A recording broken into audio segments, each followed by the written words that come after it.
Welcome to Peace Puzzles Season 2, Preparing to Negotiate Peace. I'm Katie from PILPG, and in this season, we're diving into the critical steps you should take before stepping into peace negotiations.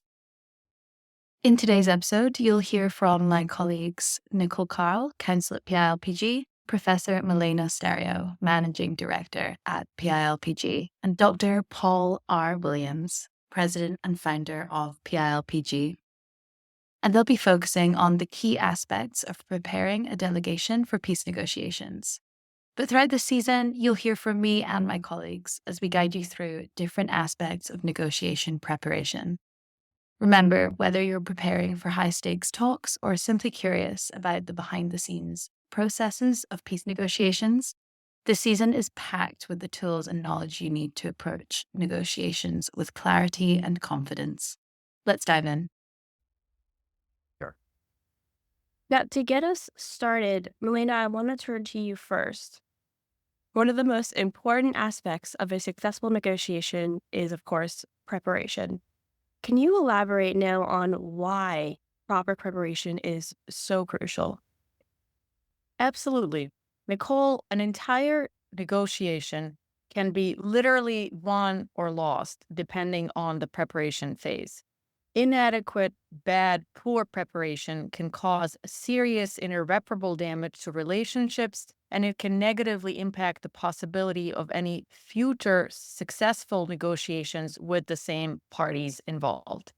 Conversely, adequate, good, solid preparation will allow the delegation the opportunity to make sure that everybody understands what the main goals of the negotiation are, will make sure that members familiarize themselves with the key issues and with all the parties involved.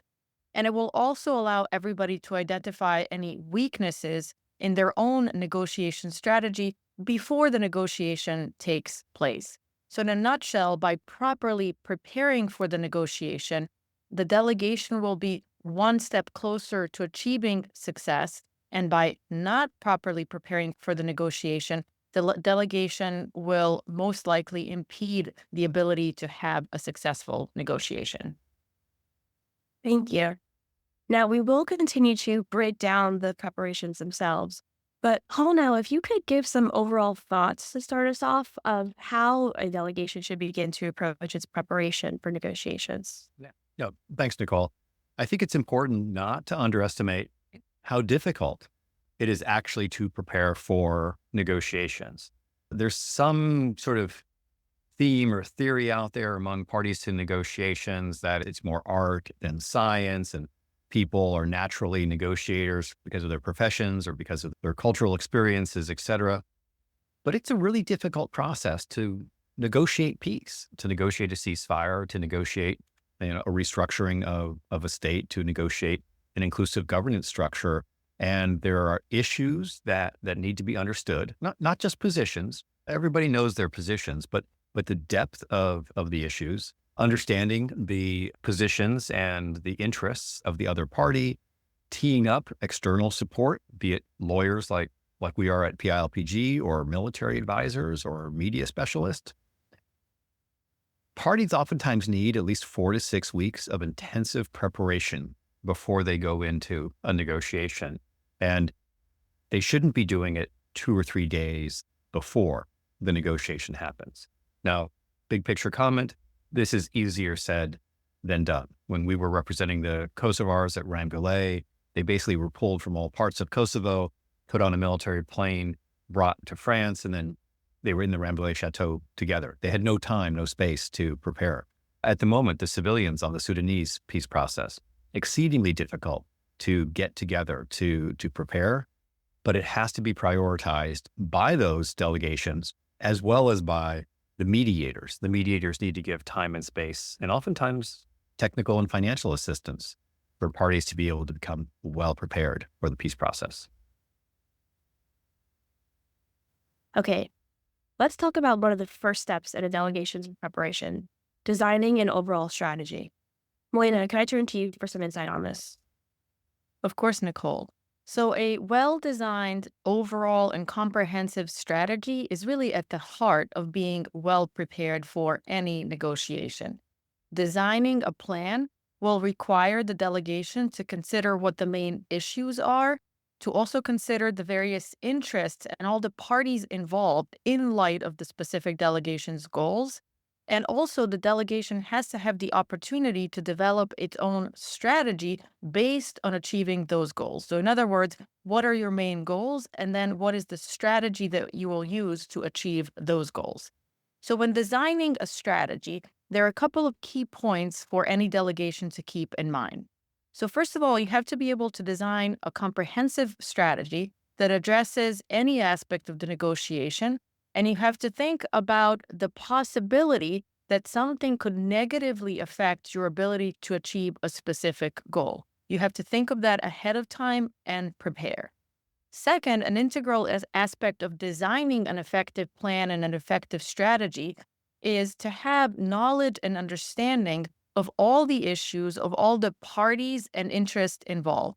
And remember that this means that the important issues, parties, and interests have to be taken into account from the delegation's perspective, as well as from the perspective of all the other parties.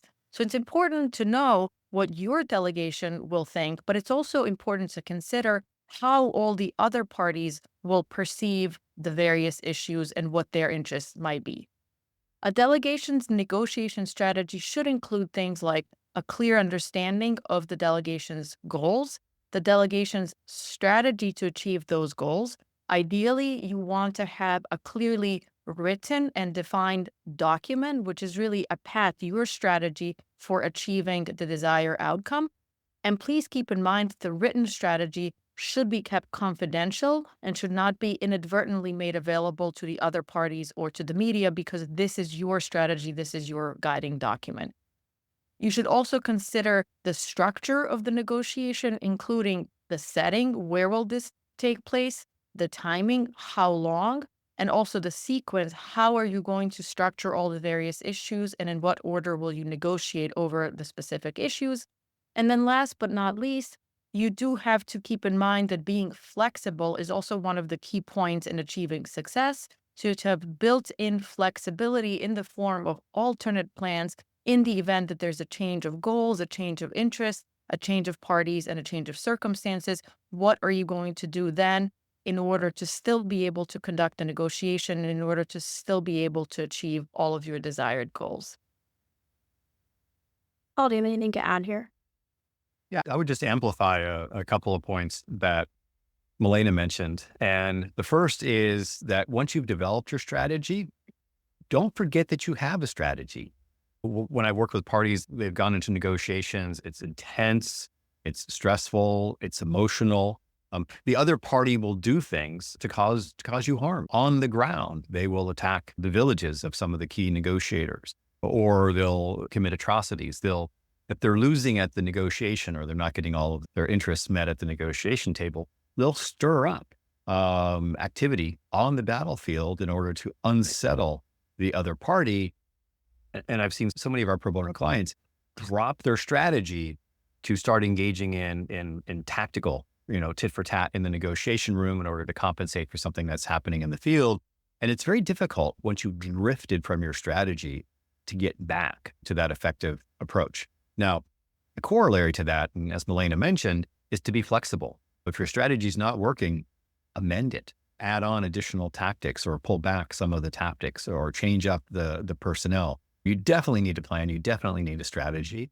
But as the negotiations evolve, and as the mood and the theme and the rhythm of the negotiations begin to settle, it's important to reevaluate your strategy and update it as necessary.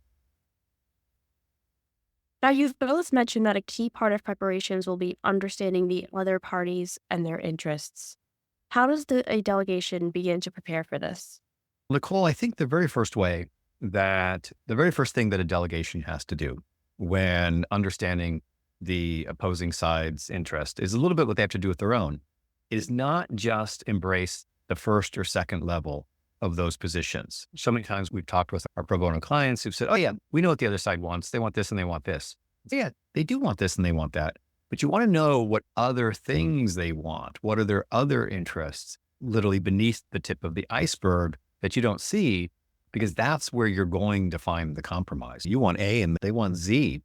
You can't compromise there. But if it's things in the middle of the alphabet that you have interest on, you can find a way of compromising. One of the best ways of doing this is a red teaming exercise. And we can talk about a little bit more later if you'd like as well. But to put yourself in the shoes of the opposing party and actually role play through a negotiation simulation, a negotiation with you acting as the opposing party. I was with one client in West Africa, and we went to a secure location to do a simulation away from the public eye media. And I had assigned the chief of the government delegation to be the chief rebel leader. And he came up to me and he said, "Professor Paul, I'm the head negotiation of the government. Why do you have me playing the head rebel? One of my deputies should play the head rebel." I said, "No, you have to play the head rebel because otherwise everybody will just agree with you because you're the head of the delegation." Then at the coffee break, he came up and he said, "This was the best exercise I've ever done because I'm sitting there pretending to be the head rebel leader. And I'm listening to my deputy, pretending to be me and reading talking points to me that I have read before to the chief negotiator from the rebel delegation. And I was so mad. I was so offended. I wanted to climb across the table and smack myself." And he said, "I never thought about how condescending, pedantic my talking points were until I sat on the other side." Now, the talking points were, "We have your best interests of heart and join with us and throw down your weapons and life will be a better and a happy place." And he's like, "Yeah, I was really offended, just pretending to be the other side." So it really got his mind into the rhythm of the perspective of the opposing party. And they subsequently successfully negotiated a peace agreement. That's a great story. Milena, any other key points to add? Sure, Nicole. So one of the points that Paul just made to follow up on that, the coffee break could be very important. It could be part of your negotiating strategy to actually use the coffee break and maybe engage with the other side, learn a little bit more about the other side. But on a more serious note, here are some additional key points. So first of all, the delegation should really learn and inform itself as much as possible about the other parties before the negotiation commences. So knowing who the other parties are, and that really includes researching those individuals, researching those organizations, researching those other countries. You want to know more about who they are, what their history is, what their behaviors have been at other negotiations are, what their interests are, how they might want to approach this particular negotiation. And I would add that in this day and age of online presence, this task has become a little bit more easy. It's relatively easy to search online and try to find out as much as you can about the other parties, the other organizations, as well as the other countries that might be having representatives at a given negotiation. You also want to make sure that you identify the objectives, interests, goals, priorities of all the other parties. And this does mean putting yourself in their shoes, as Paul just explained, and trying to truly understand what it is that they might be trying to get out of this particular negotiation. So you want to think about their financial interest, about their political interest, about their reputational interest, etc. And then last but certainly not least, I think it's important to avoid assumptions. It's important to approach a negotiation without assuming things about the other side's objectives, interests, and positions. You want to come to a negotiation and you want to truly be able to listen to the other side, to hear what the other side has to say about their particular objectives, interests, positions, priorities, goals. And remember that there is a huge difference between interests and positions. All skilled negotiators and mediators talk about how important it is to focus on interest and not positions. Remember that generally an interest is what somebody actually wants to achieve out of a negotiation, whereas a position is something that someone will say they want out of a negotiation. If you focus on interest and not on positions, you're much more likely to actually arrive at a negotiated outcome that everybody is pleased with. Paul, can you go into a little bit about back channel negotiations and then how that can help?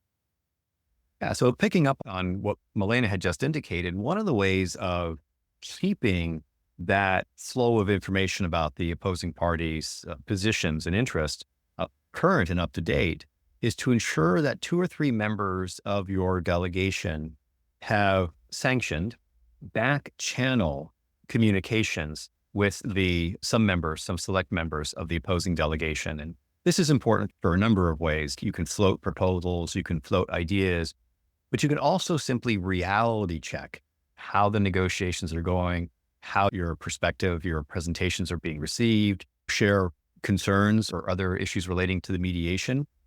And this sounds a little academic when a couple of professors are on the Zoom and they say, yeah, great, some back channel negotiations with the opposing party.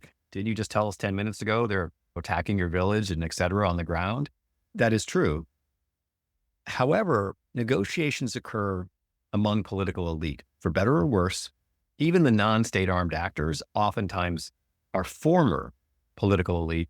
And I've been gobsmacked at how many times members of the delegation that I'm working with went to university with members of the delegation on the other side of the table. And you'll be talking about such and such. And oh yeah, when we were in the student union together, or when we were in X, Y, or Z together at university, and then they'll tell stories about each other. And then you'll see them actually going for walks in the park, famous walks in the park, where different delegations and different parties share information. And you want to encourage that. And you want to do it openly because there's always a lot of suspicion. Is there somebody on your delegation who's passing information to the other side? And the answer is like, yes, there is. And we've asked her or him to do that as a way of keeping that channel of communication and perspectives. Because ultimately you're going to want to get to guess. Yes, you're going to want to go from a point of conflict to a point of collaboration to a point of cohesion, and having these back channel negotiations that can keep you informed about how the other side is perceiving the evolution of the negotiations is really important. Absolutely. And now, also during this preparatory phase, the delegation will be thinking about the venue or the location of the negotiations, which can make an enormous difference to any negotiation situation. What are some important considerations for a delegation to bear in mind? Milena, I want to go to you first, and then Paul for any follow up. Of course. So using the physical location and logistics strategically and understanding how the setting of a negotiation can affect the parties involved is really a key part of successful preparation. Any delegation should be able to choose a setting, a physical setting strategically that will help the delegation to meet its goals. So here are a couple of key points for any negotiating delegation to consider. So first, you should consider what setting would help achieve your given interest. Determine which aspects of the setting you're willing to compromise on and which aspects of the setting you're not. Second, how would the aspect of a particular physical setting help you to achieve success? So for example, geography. What are the particular benefits of negotiating at home, negotiating in a neutral venue, or negotiating at the other party's location? And does a particular physical geographic location allow for safety, security, and confidentiality of all of the parties involved? Think also about accessibility. Is a remote or is an easily accessible location preferable, considering the likes of access to resources, access to external assistance, the presence of distractions, media access, or the ability to confer privately? And just to give a Preparation. quick example here, back in the mid-90s, during the Dayton peace negotiations, which resolved the Balkans conflict, the physical setting of the negotiation was purposefully chosen as Dayton, Ohio, which is a relatively remote physical location. And that was done deliberately to basically make sure that there weren't too many distractions, that the parties were truly focused on negotiating and didn't have anywhere else to go. Accessibility, as I mentioned, is also important. So for parties to a given conflict, it might be important to be in a physical setting that's not too far away. So for example, in the past, some of the Sudan negotiations have taken place in South Sudan, which is a location that's relatively easily accessible from Sudan. Paul, anything to add here? Yeah, Nicole, I would just emphasize a little bit that, as you said in your question, venue is really important. And unfortunately, I think there is a lot of superficial thinking about venue and a lot of what we would call, urban myths about the venue. Oh, we have to do it in Geneva because Geneva is the city of peace, which is why all kinds of peace talks in Geneva. Or, oh, we have to isolate them because we have to get them focused. We have to get them away from their phones. If you're a civil society delegate and you're representing millions of people in theory, you don't want to be cut off from communication. You want to be able to communicate with other members of civil society in order to represent them. So you got to be careful about a mediator being superficial in terms of, oh yeah, and really be thoughtful about the positive consequences as well as the negative consequences. So when we were working with the Armenians, they did the negotiations. Secretary Colin Powell and his chief mediator, Kerry Kavanaugh, decided to have them at the Truman White House in Key West, Florida. Who thinks of Key West, Florida as a place for negotiations over the future status of Nagorno-Karabakh, a self-determination issue? But the idea was to make it relaxed. They were two countries. They had parity. They had embassies in Washington. They could get quick access to Key West. And there was a sense of, okay, let's have this be a relaxed environment. Let's tone down the stress. That was very positive. Now, on the flip side, the Rambouillet negotiations were held at an amazing chateau outside of Versailles at Rambouillet. But what the French either apparently didn't realize or didn't care about is the Kosovar Albanians who'd been flown on a military flight directly from Kosovo to an airbase nearby, then brought to the chateau, did not have visas. They couldn't leave the chateau. So every day, the Serbian delegation and the mediators would walk out front from the chateau, and they'd have a press conference. And then they'd go to their embassy up in Paris, and they would do various things. And the Kosovars were actually physically prohibited by the gendarmerie guarding the chateau from leaving the chateau. They were literally under chateau arrest. And it was very frustrating and created quite a bit of anxiety. And we always called them the Rambouillet negotiations, but phase 2 of the Rambouillet negotiations were actually held in Paris, and all members of the delegation had visas so that they could come and go in parity with the Serbian delegation and with the mediators. And so be thoughtful when advising the mediation team or your parties on the venue. It is important. Now, another key preparatory step will be defining the role and responsibilities of the members of the delegation. How might a delegation be structured and what roles need to be filled? Paul, I'll go to you. So, Nicole, there are a number of roles that need to be filled during a delegation, and I'll just note a number of the important ones. And think of it as a sports team. So you need a coach. You need someone who is the head of the delegation. But the head of the delegation, just like a coach, should not take the field, should not be in the room negotiating. There's all kinds of advantages having someone who's physically present at the negotiations, but isn't actually negotiating with the other party. They can keep their eye on the strategy. They can do back channel with the mediator. They can't commit in the room. We have to go check with the coach, with the head of the delegation. Then obviously you need a chief negotiator, someone to be in the room doing the negotiations. You need one spokesperson. You need to speak with a single voice, and the spokesperson should be in the negotiations on and off so that they actually have a ground truth of what's happening in the negotiations, and they should be the one who's in front of the camera. You will always have members of the delegation at press time because the press need to fill pages. They need to fill airtime, and anybody with a delegation badge from the government or whomever, they'll put a microphone. You get a microphone in front of you, you start speaking.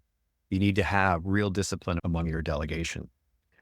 You'll also want to have a person of influence, someone who has gravitas with the global community, the mediators, and even the other side. Just about every negotiation that Milena and I have been involved in, there's been a person of stature, a person of influence who can calm the setting and including calm their own party, their own delegation. Now, on the flip side, you need an antagonist. And the antagonist should be the least emotional person, the most rational person, but with a signal from the head of the mediation team can lose it in the delegation. And there's all kinds of strategic reasons why you would want to disrupt the flow of the negotiation by signaling the antagonist to stand up and say, this is outrageous, and how can we be doing this, and et cetera. And then you can kick them out of the room, but then still say, okay, we need to pause for coffee or for a reassessment. And then and then I'll turn it for Milena for any of her thoughts, is you need your own interpreters. Do not rely on the mediation or interpretation. You'll always want, and sometimes it's in the same language, but oftentimes you may speak the same language as the other party, but the UN may not speak, or the mediator may not speak that language, or some members of the mediation team. You always want your own interpreter. Words matter. You also want your own scribe. You want someone on your team writing down everything. We were in a negotiation once where actually more than once, on a couple of times, agreement was reached on points 1, 2, and 3, and concessions were made to get agreement on all 3 of those points. And then the UN showed up the next day and said, well, great, let's pick up where we left off yesterday. We reached agreement on point 1 and 2, and now let's discuss 3. And our delegation had made concessions on 1 and 2 to get what they wanted on 3. The other delegation smiled ear to ear and said, yes, let's start discussing number 3. And this is what we want, not recognizing the concessions that our delegation had made on 1 and 2. And it delayed the negotiations for a whole day while they argued about what they had actually agreed upon the day before. Fortunately, our delegation had written down on paper what was agreed and said, look, at this time of the day, this is what was agreed. Don't rely on anybody else to ensure the integrity of the negotiations. You need your delegation fully staffed and roles assigned so that you've got everything necessary to ensure the integrity of the negotiation process.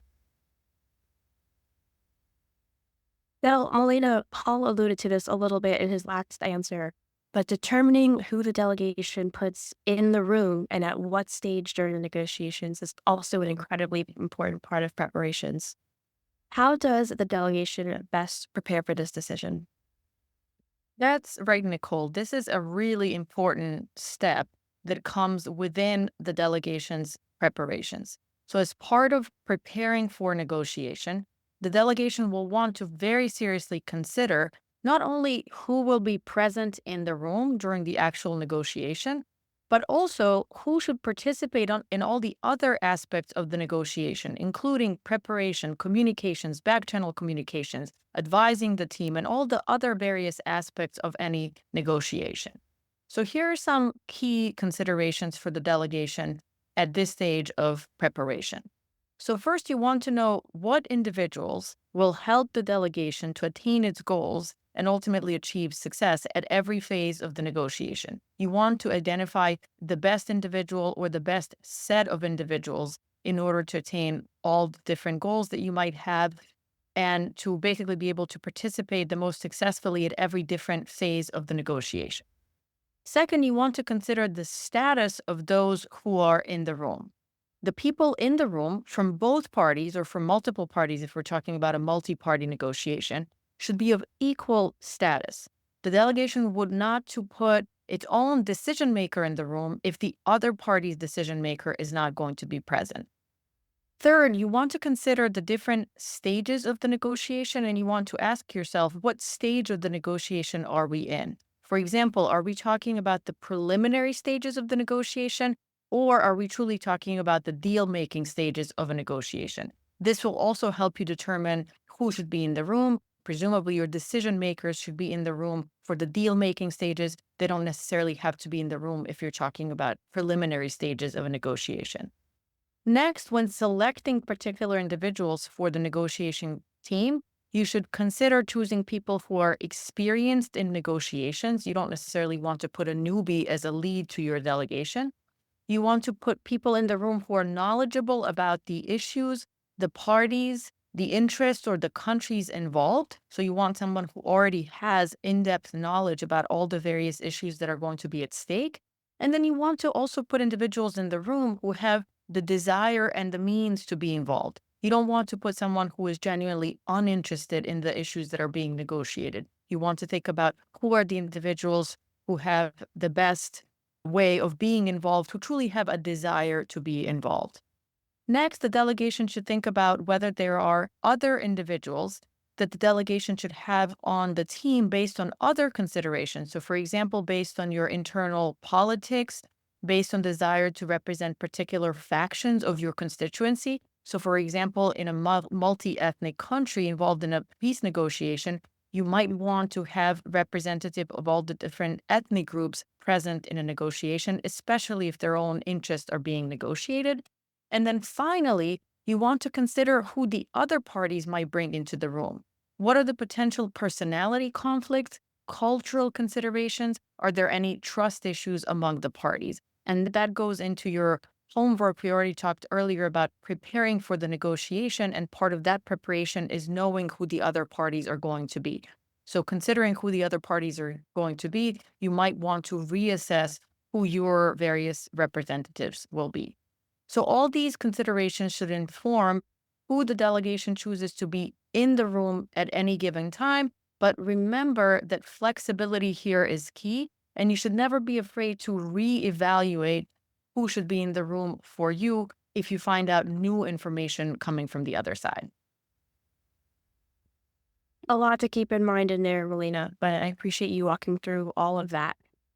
I want to stay with you for this next one as well about preparing for negotiations and when the delegation will want to determine the style that they take. What are the key things to bear in mind here? So, Nicole, remember that different styles of negotiation may call for different talents, different experience, different expertise. And choosing a negotiation style will help set the tone, as well as this might influence the ultimate outcome of the delegation's negotiation. So, as a delegation, you will want to choose a style that you believe will be the most effective means to achieving your goals. But at the same time, obviously, the style that you choose has to be both natural and it has to be credible, because if you choose a style that is inappropriate, this might undermine the entire legitimacy of the negotiation process. Your delegation should think about whether the chosen style needs to be adapted to account for differences of gender, personality, culture, or any other aspects. And it's particularly important here to consider culture, including any rituals, styles, customs, and to choose a style that can maximize the utility of such customs. So, for example, I participated in a workshop and negotiation in a particular country where one of the customs was to have several breaks during the day that involved physical rituals such as stretching or a dance. Something like that might not be appropriate in, for example, the Anglo-Saxon context. But in this particular context, it was really important to incorporate all of that into the day and into the negotiation. And then finally, it's also important that the delegation needs to balance being flexible with the importance of keeping a consistent style. So flexibility should not undermine consistency. It's important to have a consistent style, but then to also be flexible from time to time and be able to tweak things from time to time without undermining consistency. Thanks, Melina. I think I need to check out where they have dance breaks and move myself there. Yeah. I do have one final question, and I want to turn to both of you. While the preparatory steps we have outlined here are all important, if the delegation has not properly researched and familiarized themselves with all of the key facts and issues, they will be poorly prepared. Do you have any further advice or last words for delegations to become both factual and issue-based experts? Paul, I'll start with you, and then Milena for the last word. Yeah. No, thanks, Nicole. I would only mention that a couple of things. One is that parties should never, in their preparation, parties should never underestimate how complex these issues are. If you're talking state structure, devolution of political authority, self-determination, security sector reform, natural resources, issues, ownership, and management, these are highly complex issues.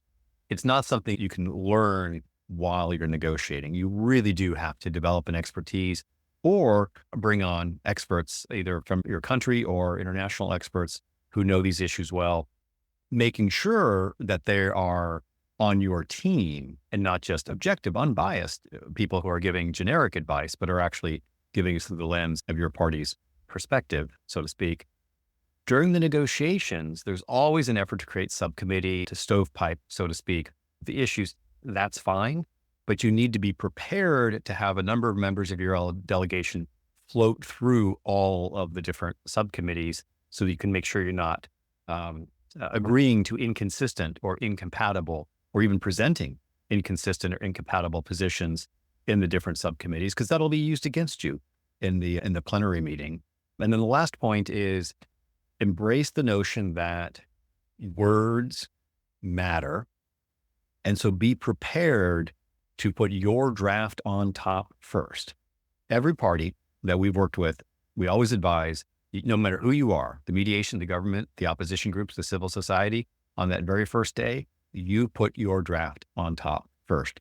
It's important because the process of creating a draft really gets you to know the details. And we've had parties that say, oh no, isn't that the role of the mediators? Yeah, it may be the role of the mediator, but it's also your role. It's your country. It's your conflict. And that going through to craft an agreement really requires people to think through the fifth and the sixth level of those issues. There's also a urban myth or a peace negotiation myth about, oh, once the parties agree, you can just write it down. No. It's actually really difficult to write it down. And two, writing is a second negotiation. I've seen so many times where the principals, so to speak, of the delegations will agree to something. And then they say, okay, we'll have the lawyers and the technical experts go ahead and draft it up. And you walk into that room and the other party is renegotiating all of the issues, but using the technical. That wouldn't work technically. Or if we write it this way, and they're clearly writing it in a way that suits the interests that they were presenting that were then compromised on, they're not presenting the compromised language. So the writing of the agreement, the technical details, just as important as the front row, the high level negotiation. Milena? Nicole, I would just add a couple of things that have to do again with preparing substantively and comprehensively for the negotiation. So you should always keep in mind internal factors, such as the relationship of the parties, the various organizational and social structures within the party, all the different factors that are truly internal to the negotiating process.